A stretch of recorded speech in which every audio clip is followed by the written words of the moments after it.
Hello guys, banyak banget yang nanya ke gue tentang apakah bisnis laundry hari ini itu masih seksi atau enggak. Well, gue akan mulai dengan cerita tentang gue membuka laundry gue 11 tahun yang lalu, which is Januari 2010.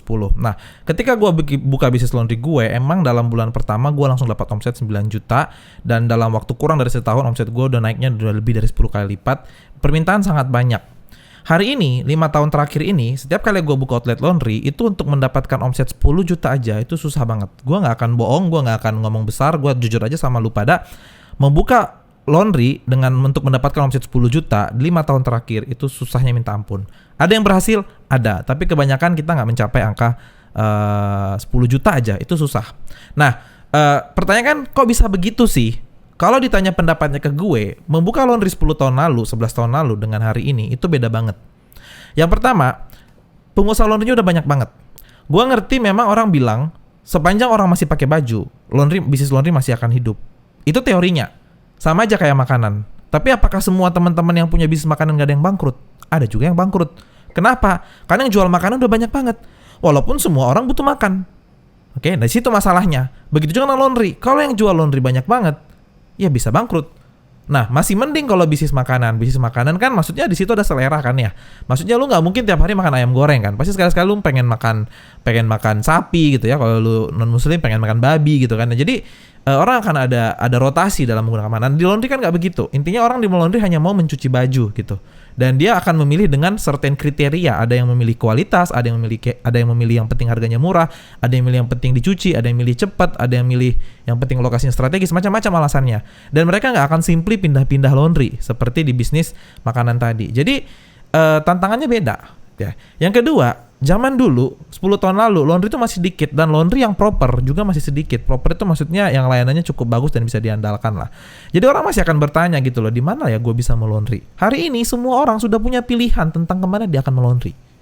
Oke, jadi kamu tanya deh ke semua orang yang ada di manapun yang kamu kenal gitu ya. Lu kalau pengen lagi butuh laundry akan kemana? Di kepala dia pasti udah memikirkan tentang kemana dia harus pergi kalau mau laundry. Jadi dia udah memikirkan tentang suatu tempat yang mungkin dia sering lewatin dan lihat laundry di situ, dan disitulah dia akan pergi melaundry. Tidak berarti dia senang dengan laundry itu, hanya karena dia tahu. Karena memang decision making process, kalau kita masuk ke konsep marketing, decision making process dari customer laundry ini itu ada di rumah. Beda dengan bisnis makanan. Bisnis makanan mungkin lu lagi jalan-jalan ke mall, ada lihat satu merek baru makanan, lu pengen coba. Laundry nggak begitu.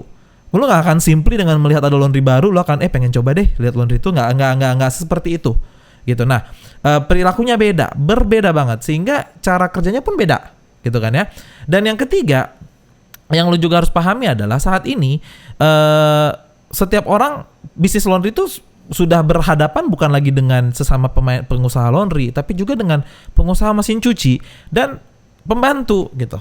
Orang akan ada kemungkinan tidak mau lagi melaundry ketika ada pembantu. Dan ketika nanti zaman mesin cuci bahkan bisa menjual mesin cuci yang bisa mengeringkan sendiri gitu kan ya. Kalau kamu di luar negeri kan udah sering tuh mesin cuci, mesin pengering di apartemen satu stack gitu ya. Terus kita cuci dan mengeringkan pakai mesin pengering. Itu dengan sendiri akan mempengaruhi pada permintaan laundry pada umumnya gitu. Sehingga tantangannya hari ini dengan zaman 10 tahun, 11 tahun lalu itu beda banget.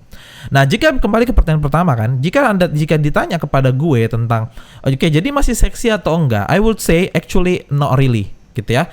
Enggak seksi-seksi banget. Resikonya udah semakin besar. Butuh suatu effort yang besar untuk membuat customer mau pertama kali mencoba laundry kita. Dan once dia udah mencoba, mungkin dia akan suka dan dia akan mencoba terus. Akan keep repeat buying gitu ya. Tapi membuat dia pertama kali itu jadi susah banget. Makanya kebanyakan sekarang jarang ada franchise laundry yang jualnya cuman paket laundry yang paket mesin gitu ya, ada mesin diajarin terus ditinggal gitu kan, jarang laku lagi sekarang. Kenapa? Karena orang udah semakin insecure juga gitu kan, karena laundry semakin banyak gitu. Kita punya toko yang baru buka 2019 kemarin di apartemen, omsetnya bagus 30 juta. Begitu ada laundry lain yang buka, itu langsung omsetnya drop sampai hampir setengah gitu. Dan itu sesuatu yang tidak bisa kita hindari gitu loh. Sehingga hari-hari ini banyak yang mencari kalau mau buka bisnis laundry, ya jangan cuman buka gitu. Artinya harus koalisi gitu. Koalisi itu maksudnya gimana? Either kamu disupport oleh brand yang mensupport bisnis kamu seumur hidup gitu ya. Maksudnya yang full service, brand laundry full service, atau ya pakai crowdfunding. Karena sekarang banyak pengusaha laundry juga yang menawarkan crowdfunding. Jadi kayak kalau di kayak konsep syirkah gitu ya ada. Jadi beberapa orang investasi di satu laundry dan dia menjalankan gitu. Dan ada juga beberapa merek yang dia nggak nawarin franchise ke satu individual gitu, tapi rame-rame kumpulin modal jalan gitu. Nah itu memang menjadi suatu cara karena berbagi resiko sehingga risikonya lebih kecil, dan karena pemiliknya lebih banyak ya ketimbang yang punya cuma satu orang. Ini kan yang punya kan bisa beberapa orang.